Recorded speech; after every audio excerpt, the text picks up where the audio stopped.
ارشاد حسین قریشی ہے. میں king Edward medical university میں ڈین آف میڈیسن اور چیئرمین ڈپارٹمنٹ آف میڈیسن، اور اس وقت میں college of physician and surgeon of Pakistan کی ڈین فیکلٹی آف میڈیسن بھی ہوں. تو ایز اے ہول جو ہے میرا سارا کیریئر جو ہے، جتنا بھی میڈیکل کیریئر ہے وہ 41 ایئرس کا ٹوٹل کیریئر ہے. اس میں سے 37 ایئر میرے کنگ ایڈورڈ اور نیو ہاسپٹل میں گزرے ہیں. میری اسپیشلٹی انٹرنل میڈیسن ہی ہے، جس کے اندر اسپیشل جو ہے وہ ڈائبٹیز اور ہارٹ ہے. ایڈیشنل کوالیفیکیشن میں نے ادر دین FCPS اور FRCP I have done dip card.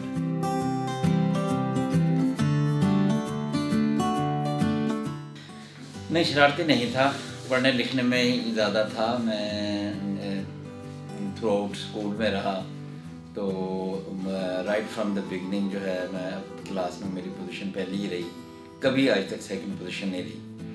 اور جب میٹرک کیا تو میری جو ہے وہ ڈسٹرکٹ میں پہلی پوزیشن تھی. تو لوگوں نے مشورہ دیا، so I came to government college Lahore. لیکن صرف 1-1.5 ہفتہ یہاں پڑھا، تو ایک تو رہنے کو ابھی ہاسٹل نہیں ملے تھے، دوسرا یہاں فولنگ بہت زیادہ ہوئی. سو اتنی زیادہ فولنگ ہوئی کہ الٹیمیٹلی میں وائنڈ اپ کر کے واپس بہاول نگر چلا گیا. اس وقت بہاول نگر میں کالج کی روایت یہ تھی کہ وہاں پر کوئی 2 سال بعد ایک لڑکا میڈیکل کالج میں جاتا تھا، وہ بھی بہاولپور میڈیکل کالج قائد اعظم. تو لوگوں نے کہا کہ یار یہ تو تم نے اپنا آج تک بہاول نگر سے کوئی بندہ باہر کبھی نہیں گیا بہاولپور کے علاوہ، اور وہ بھی 2 سال بعد ایک بائی پارٹس امتحان دے کے جاتا ہے، تو تم کیوں واپس آ گئے؟ تو ہم نے کہا جو ہوگا اللہ کرے گا، دیکھا جائے گا. لیکن فارچونیٹلی وہی میڈیکل کالج تھا، وہی اس میں اساتذہ کی کمی تھی. سائنس ٹیچر نہیں تھے، اردو کے ٹیچر نہیں تھے. لیکن خود ہی پڑھا کر نہ صرف یہ کہ کنگ ایڈورڈ میں ایڈمیشن ہوا، بلکہ کنگ ایڈورڈ میں اس وقت میرٹ وائز لسٹ ہوتی تھی، تو 45 نمبر تھا پورے پاکستان میں جو کنگ ایڈورڈ میں داخل ہوا. تو شرارتی نہیں تھا، زیادہ جو ہے پڑھنے لکھنے سے تھا.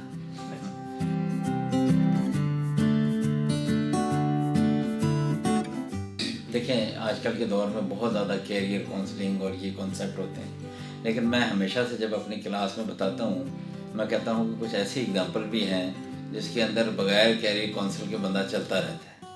اب میں زندگی کے اندر ایسا ہوا کہ جب میرے FSC میں نمبر آ گئے میڈیکل کے، تو تب مجھے میرے ایک ٹیچر نے کہا کہ تمہارے اتنے اچھے نمبر ہیں، تم تو کنگ ایڈورڈ میں داخل ہو گئے. That was the first time میں نے کنگ ایڈورڈ کا لفظ سنا.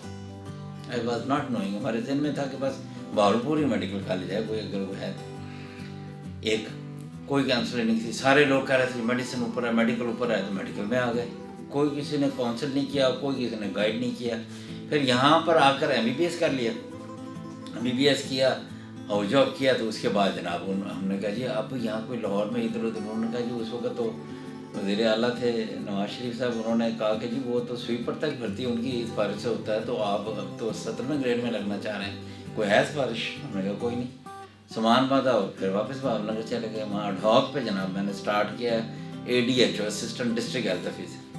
وہاں EPI پروگرام ہے، وہ جاتے وہ اچھا تھا، ایک گاڑی مل گئی، ڈرائیور مل گیا، اور جا کے بیسک ہیلتھ یونٹ چیک کرنے تھے. لیکن میں تو کنگ ایڈورڈ میں پڑھا ہوا تھا، شوق تو دوسرا تھا پڑھنے لکھنے کا، آگے جانے کا. لیکن اندازہ کیجئے کہ میں نے فل تیاری کر لی کہ میں پھر جنرل پریکٹس شروع کر دوں گا بہاول نگر میں. ایک کمرہ تیار کر لیا اپنے، وہاں شاپ سے ہماری، اس کے اندر فرنیچر بن گیا. تو اس وقت اچانک ایک لیٹر ملا، جنہجو دور تھا، پیورلی میرٹ پہ، پبلک سروس کمیشن آپ کی سلیکشن ہوئی ہے اینڈ یو آر اپوائنٹڈ ان لاہور. تو وہ جناب ہم سامان اٹھا کے پھر دوبارہ لاہور آ گئے. اور بس پھر اس کے بعد جو ہے FCPS پہلے پارٹ 1 کیا، تو کوئی کسی نے نہیں بتایا کہ کہاں جانا ہے. تو لیکن اسٹارٹ میں پہلی جو ہماری پوسٹنگ تھی نا، وہ علامہ اقبال میں ڈیمونسٹریٹر ہوئی کوئی 8-9 ماہ. وہاں ہم نے اسٹوڈنٹ کو پڑھایا، تو وہاں سے اسٹوڈنٹ کا فیڈ بیک ایک سے زبردست ملا کہ you are very good teacher. تو وہاں ڈیسائیڈ کیا کہ میڈیکل ٹیچر بننا ہے.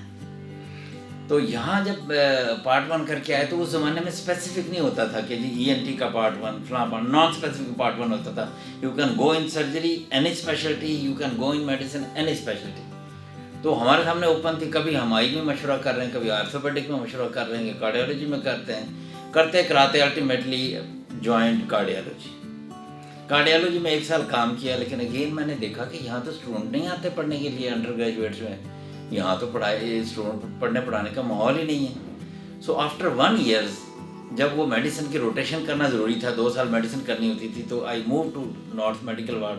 وہاں پر جب گیا تو وہاں پر جو ہے وہ میں رجسٹرار بن گیا، اور وہاں پر تو پھر اسٹوڈنٹ نے بڑا اپریشیٹ کیا. تو میں نے جناب ایز اے رجسٹرار پہلے 2 بجے 3rd ایئر کی کلاس لینی، پھر 4 بجے 4th ایئر کی کلاس لینی، پھر جناب 6 بجے فائنل ایئر میں آ جانا، اور پھر میں نے وارڈ کا راؤنڈ کرنا. تو وہ ایکسیلنٹ پیریڈ تھا، جس کے اندر جو ہے وہ پھر اسٹوڈنٹ کی اپریسیشن انہوں نے تعریف کرنے کے سر آپ نے بہت اچھا پڑھایا ہے، آپ یہ ہمیں سارا ریٹین ہو گیا، کانسیپٹ کلیئر ہو گئے. تو وہ پھر میں نے اسٹک کر لیا، اور پھر میں نے میڈیسن کو ہی کیریئر اڈاپٹ کر لیا. اور میں پھر دوبارہ کارڈیالوجی میں گیا، وہاں جا کے امتحان دیا، ڈپ کارڈ پھر کیا دوبارہ سے. لیکن اسپیشلٹی میں نے میڈیسن کو ہی اڈاپٹ کی، اور اسی نے ہی مجھے ریوارڈ دیا. جو نام ہے، جو اسٹوڈنٹ میں ہے، جو اتنے ٹیچر ہیں وہ اسٹوڈنٹ ہیں میرے، جو فیلوشپ کروائیں جن کو، تو اس کی وجہ سے وہ that is the main reward, جس کی وجہ سے گریٹ سیٹسفیکشن ہوتی ہے جاب کی، کہ ہم نے جو ہے وہ میں نے فیصلہ صحیح تھا. گو کہ اس وقت لوگ یہ کہتے تھے کہ اسپیشلٹی وہ جوائن کریں جہاں پیسہ ہے. پیسہ اس وقت کارڈیالوجی میں تھا، گیسٹرو اس وقت اتنی ڈیولپ نہیں ہوئی تھی. وہاں پر لوگ 2 ایگزامپل دیتے تھے کہ جی شہریار صاحب کی 6 مہینے کی ڈیٹ ملتی ہے، زبیر صاحب کی 6 مہینے کی ڈیٹ ملتی ہے، آپ ادھر چلے جائیں. تو چلے تو گئے ہم، لیکن میں نے دیکھا کہ پیسہ ہی نہیں ہے. واپس آ گئے، اور میڈیسن میں آ کر خدا نے اتنا پیسہ بھی دے دیا، لیکن جو عزت ملی، جو اسٹوڈنٹ کی طرف سے ملا ہے، وہ اس کا کوئی جواب نہیں.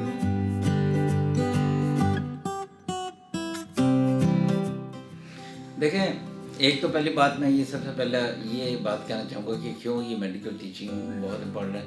ساری دنیا میں یہ ورلڈ نون بات ہے کہ 2 شعبے جو ہیں وہ سب سے زیادہ موسٹ نوبل پروفیشنز ہیں. ایک ٹیچنگ کا شعبہ، ٹیچرز کسی بھی شعبے کے، اور دوسرا میڈیکل کا پروفیشن. اور یہ جو میڈیکل ٹیچر ہیں، یہ واحد پروفیشن جس میں یہ دونوں اکٹھے ہو جاتے ہیں، کہ آپ جو ہے وہ پیشنٹ بھی دیکھتے ہیں، آپ جو ہے وہ میڈیکل کا بھی کرتے ہیں، اور ساتھ ٹیچ بھی کرتے ہیں، آگے ڈاکٹر پروڈیوس بھی کرتے ہیں. تو سب سے بڑا یہ ہے.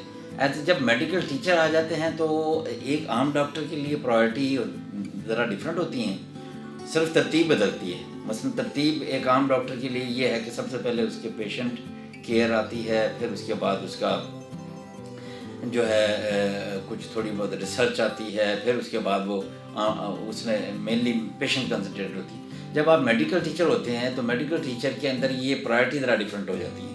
As assistant professor, professor, associate professor, ہماری نمبر 1 پرائرٹی ہوتی ہے ٹیچنگ. یہ ہماری بیسک پہ ہمیں ملتی اس لیے کہ ہم نے آگے ڈاکٹر پروڈیوس کرنے، ٹیچ کرنے. دوسری پرائرٹی ریسرچ ہوتی ہے ہماری، کہ ریسرچ کرنی ہے. تیسرے نمبر پہ پیشنٹ کیئر آتی ہے، کیونکہ وی آر وزٹنگ فزیشن. ہم نے وہاں پر صرف ان مریضوں کو دیکھنا ہے جہاں پر ہمیں رجسٹرار یا سینئر رجسٹرار جو ہاسپٹل کنسلٹنٹ ہوتا ہے وہ کہے گا کہ یہ مریض ہیں جو پرابلم والے ہیں، ان کو دیکھنا ہے. سو پرائرٹی اگر میں نے کلاس نہیں لی فائنل ایئر کی یا 3rd ایئر کی یا 4th ایئر کی، تو میں ایٹ فالٹ ہوں. اگر میں آؤٹ ڈور جاؤں گا تو میرا کام بیسیکلی وہاں فائنل ایئر کو پڑھانا ہے. سیکنڈ پرائرٹی ہوتی ہے ریسرچ کرنا ایک پروفیسر کے لیے. 3rd نمبر پہ آتی ہے پیشنٹ کیئر، اور 4th نمبر پہ آتی ہے ایڈمنسٹریشن. آپ نے وارڈ کی ایڈمنسٹریشن کرنی ہے، آپ آگے کسی پوسٹ پہ ہیں تو وہ بھی ایڈمنسٹریشن وہ آ جاتی ہے.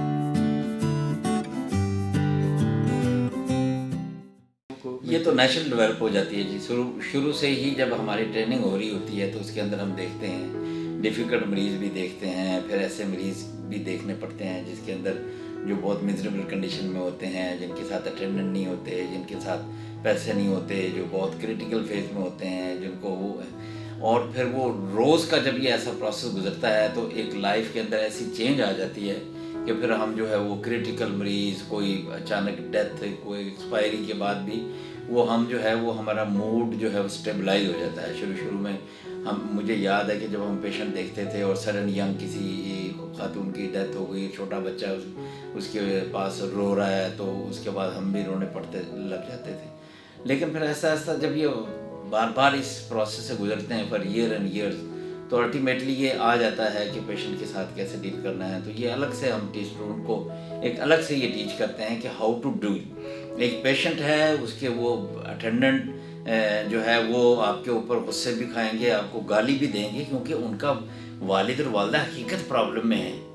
تو اپنے آپ کو اس کی جگہ رکھ کے دیکھیں کہ اگر آپ کے ساتھ ہو تو آپ کو کتنا غصہ آ رہا ہو. اگر تھوڑا تھا تو آپ ڈیمانڈنگ ہوتے ہیں. تو ہم ڈاکٹر کو یہ سمجھاتے ہیں کہ کیئرفلی ٹھنڈے مزاج سے ان کی بات سنیں. کوئی آپ سے زیادتی کر رہا ہے, کوئی گالی بھی دے رہا ہے, تو اس کو برداشت کریں. اپنی جگہ یہ رکھ کے دیکھیں کہ وہ کس چیز سے گزر رہا ہے, کس اذیت سے گزر رہا ہے, جو اس کے والدین یا بہن بھائی جس کے بیمار ہیں. تو وہ ہمیں خود بخود خوش ہونا پڑتا ہے. صحیح.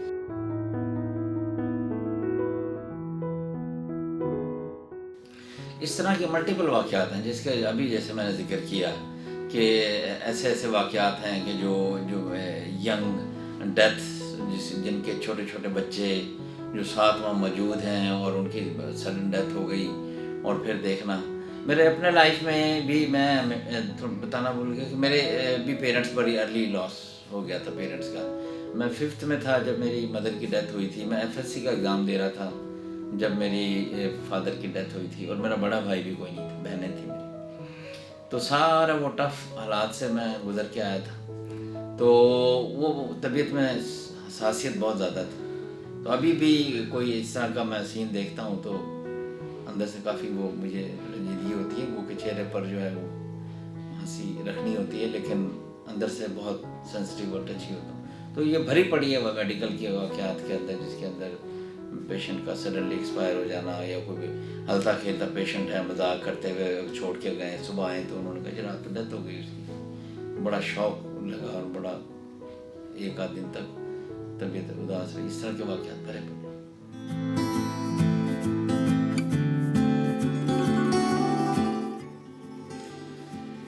نہیں, یہ بھی کیا سینکڑوں واقعات آتے ہیں جس کے اندر آپ نے دیکھیں.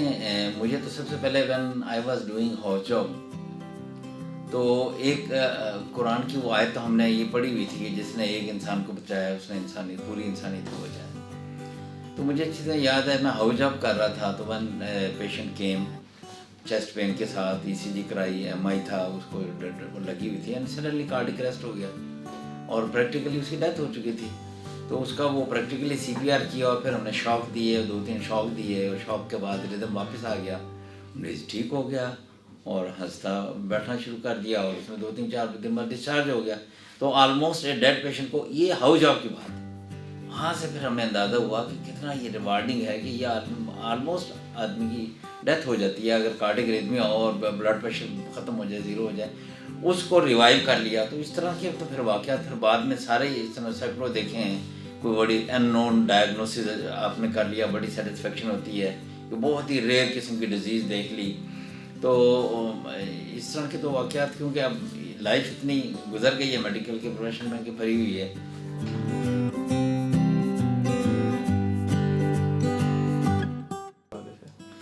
وہی جس کا ذکر کیا کہ اس پیشے میں سب سے زیادہ ٹیچنگ ہی پسند ہے, اور اس ٹیچنگ کا ہی نتیجہ ہے کہ آج میں پچھلے دنوں نا ہیلتھ ڈپارٹمنٹ نے ہم سے کچھ کاغذات مانگے کہ جی گریڈ 21 میں چند لوگوں کو پروموٹ کرتے ہیں, کوئی پورے پاکستان میں 5. تو جو سینئر موسٹ پروفیسر ہیں وہ اپنے CV جمع کرائیں اور ساتھ بتائیں کہ کتنے پوسٹ گریجویٹ آپ نے پروڈیوس کی. تو مجھے اندازہ نہیں تھا. میں کالج آف فزیشن کی ویب سائٹ پہ میں گیا اور اپنا سپروائزر نمبر جب ڈالا, کلک کیا تو اس میں لکھا ہے 200 فیلوشپ. پھر میں نے ان کی لسٹ نکالی تو پتہ چلا کہ اس وقت 11 ڈسٹرکٹس جن کے DHQ کے ہیڈ جو ہیں وہ میرے اسٹوڈنٹ ہیں, ڈائریکٹلی مجھ سے پڑھ کے گئے. کتنی ہی تحصیلیں ہیں, کتنے ہی اور فزیشن ہیں, اور کتنے ہی پروفیسر ہیں اس وقت میڈیسن میں جو ڈائریکٹلی میرے ٹرینر ہیں پرائیویٹ میڈیکل کالجوں میں. تو یہ باتیں جو ہے یہ مجھے خود اندازہ نہیں تھا 200 یہ فگر کا, اور اس کے یہ ہے وہ فگر جو میرے نام سے رجسٹر ہوئے. میرے وارڈ میں جو ٹریننگ لی ہے وہ بھی تو فرض کیا میرے وارڈ میں 2 اسسٹنٹ پروفیسر ہیں, ایک ایسوسیٹ ہے, وہ بھی ٹریننگ تو میرے ہی ہے, راؤنڈ تو میرا, وہ بھی اٹینڈ کرتے ہیں. اگر یہ فگر ڈال لی جائے تو ہیوج نمبر بن جاتی ہے. جو اس وقت پورے پنجاب کے اندر اور پورے ہر جگہ پھیلی ہوئی ہے. میڈیکل کالج میں گیا ہوں تو میری ڈاکٹر نے مجھے کہا کہ میں ٹرینی ہوں اور میں یہاں پروفیسر آف میڈیسن ہوں LMDC میں. تو مجھے بڑی خوشی ہوئی کہ میری ٹریننگ جو ہے وہ پروفیسر بن گئی ہے. کئی کتنی ہیں جو پروفیسر بنی ہوئی ہیں, اس کو 2-3 لڑکیاں ہیں. بڑی یہ خوشی ہوتی ہے. تو یہی جب مجھے ریوارڈ ہے جو سب سے ملتا ہے. اور ریسنٹلی میڈیکل کالج میں ایک سروے بھی ہوا جس کے اندر جو ہے وہ 80% اسٹوڈنٹ نے جو ہے بیسٹ ٹیچر مجھے قرار دیا. یہ اس دن مجھے یہ لگا کہ یہ میری جو 37 ایئرز میں نے ٹیچنگ کی ہے, یہ مجھے اس کا ریوارڈ مل گیا.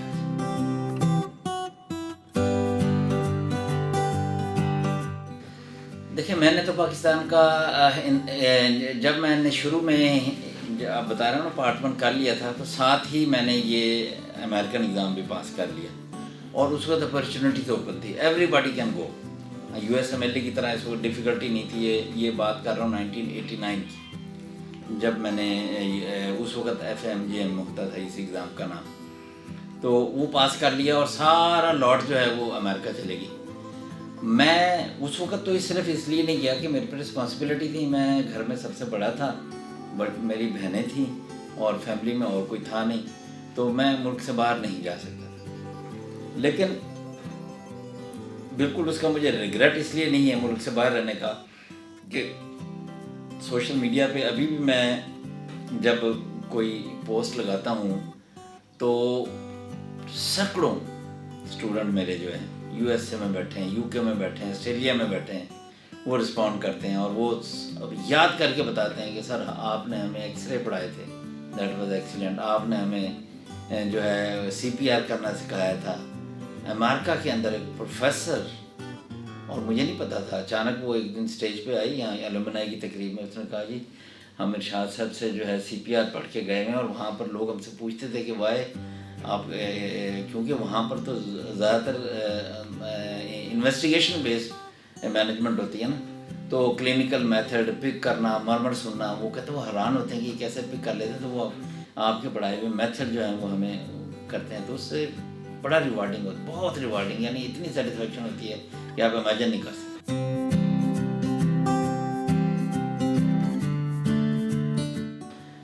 اسی وجہ سے کہ بیسٹ ٹیچر یاد رکھیں, بیسٹ ڈاکٹر یاد رکھیں لوگ کہ جی پیشنٹ کے ساتھ پیشنٹ ایک اپنا ایک پورا شعبہ ہے, وہ الگ سے یاد رکھتے ہیں.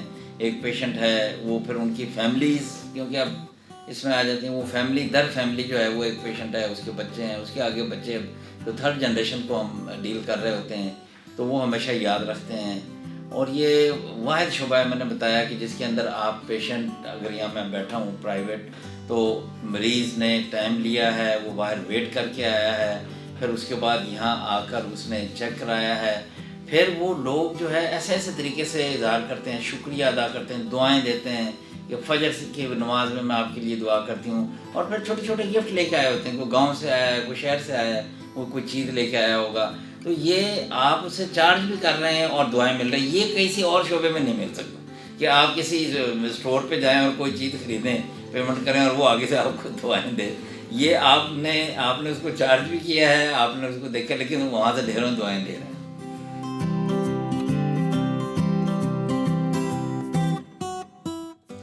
دیکھیں میرا جو سب سے بڑا اچیومنٹ, ایک تو میں نے بتا دیا کہ 200 سے زیادہ, بلکہ اس کو تو 400 کر لیں اگر میرے جو انڈر رہیں, میرے وارڈ میں میرے ساتھ رہیں. 20 ایئرز ہو گئے میں ایز اے جو ہے بندہ انرولمنٹ شروع ہو جاتی ہے جب آپ ایسوسیٹ بھی ہوتے ہیں, تو 20 ایئرز کے دوران اتنے ڈاکٹر پروڈیوس کیے, یہ ایک الگ ہے. دوسرا جو سب سے بڑی جو میری اچیومنٹ جو وہ کرتا ہوں, ایک تو میو ہاسپٹل کا سب سے ریناؤنڈ وارڈ جو ہے نا وہ ایسٹ میڈیکل ہے.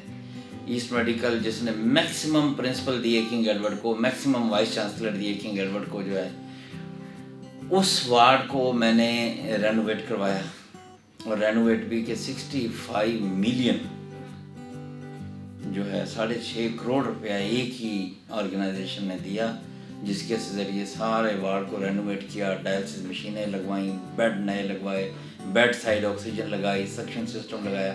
ایک تو وہ بہت بڑی اچیومنٹ ہے. دوسری تھوڑا سا میں یہ دیکھتا ہوں کہ لوگ میں جو اسپیشلٹیز ہیں نا، وہ اسپیشلٹی کے لوگ تھوڑا سا وہ اس کو اپنی اسپیشلٹی کو کھینچ کے رکھتے ہیں، دبا کے رکھتے ہیں کہ زیادہ یہ ایکسپینڈ نہ کرے. اور شروع میں جب ہم تھے تو اتنا شدید تھا کہ ہمارے کچھ دوستوں نے کہا کہ جی ہم ڈرما میں فیلوشپ کرنا چاہتے ہیں، یا کسی نے کہا کارڈیولوجی، تو ڈسکریج کیا گیا انہیں. تو یہ چیز میرے ہٹ کے تھی، اور میں نے اپنے ایسٹ میڈیکل وارڈ میں گیسٹرو اس کو پہلے سے ہی ریکگنائز تھی، لیکن وہ بند ہونے لگی تھی. ایفرٹ کر کے اس میں سپروائزر لا کر وہاں پر اس کو دوبارہ سے شروع کیا. اور 2 اسپیشلٹیز ایسی ہیں جو بہت ریئر ہے پاکستان میں، ایک اینڈوکرائنالوجی اور ایک اس سے بھی زیادہ جو ہے وہ روماٹالوجی ہے، جو پورے پاکستان میں کل 8 جگہوں پہ اسپیشلائزیشن ہوتی ہے. ان 8 میں سے 5 جو ہیں وہ پرائیویٹ سیکٹر میں ہیں، صرف 2 اور تھیں گورنمنٹ سیکٹر میں پورے پاکستان میں. تیسری میں نے اپنے وارڈ میں انٹروڈیوس کروائی، F C P S rheumatology, F C P S gastroenterology, F C P S endocrinology and medicine. تو 4 ہیں یہ جو میرا جس پہ میں فخر محسوس کر سکتا ہوں کہ اب میں وہ پودا لگا دیا ہے. اب یہاں پر سالہ سال روماٹالوجسٹ، اینڈوکرائنالوجسٹ نکلتے رہیں گے اور نکل رہے ہیں، جس کا مجھے انشاءاللہ اجر خدا دے گا.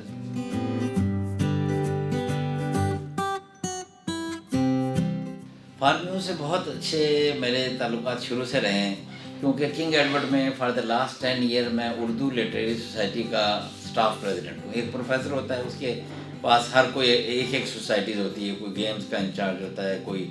تو میرے پاس 2 لٹریری چیزیں جو ہیں وہ کئی کا ایک جو ادبی میگزین چھپتا ہے، اس کو کیمپول کہتے ہیں. 1884 میں پہلی دفعہ چھپا تھا، 1884. اس کے بعد یہ نہیں چھپ رہے، اور بڑے بڑے ریناؤن پروفیسر اس کے رہے ہیں. تو 10 سال میں بھی اس کا اسٹاف پریزیڈنٹ رہا ہوں، اور پلس اردو لٹریری سوسائٹی اس کا رہا ہوں. تو شروع میں انہوں نے جب میرے پاس آئے، وہ بیسیکلی آئے اس لیے کہ جناب ہم جو ہے ٹھیک ہے، میرا لٹریچر سے کوئی میں شاعر یا کوئی لکھنے والا نہیں ہوں. انہوں نے کہا کہ سر جی ہم نے تو آپ کو یہ اس لیے بنانا ہے کہ ہمیں جو ہے ہیلپ چاہیے ہوگی فارماسیوٹیکل کی، مشاعرے میں شعراء حضرات کو ویسے. تو فارمیو واز دی اونلی کمپنی جو لٹریری کو بہت ایلیویٹ کرتی ہے اور بکس بھی لکھتی ہے. ان کا جو کیلنڈر ہے وہ بھی ایک اسٹیٹ آف آرٹ ہوتا ہے. تو میں نے پھر ان کو ریکویسٹ کی، ان لوگ جو ہے انہوں نے کوآپریٹ کیا. اس وقت یونیورسٹی سے فنڈنگ بہت کم ہوتی تھی، تو فارمیوں والے اس کو سپورٹ کرتے تھے، اور ہم نے ایسے ایسے مشاعرے کروائے کہ کون سا ملک کا بڑے سے بڑا شاعر ہے جس نے کنگ ایڈورڈ میں آ کر جو ہے اپنا کلام نہیں سنایا. تو وہ اس وقت سے فارمیوں سے بہت اچھے ہمارے وہ ریلیشن ہے، اور میں اس کو اب بہت اس کو اپریشیٹ کرتا ہوں جو ان کی ادبی ایکٹیویٹیز کو پروموٹ کرنا ہے. That is excellent.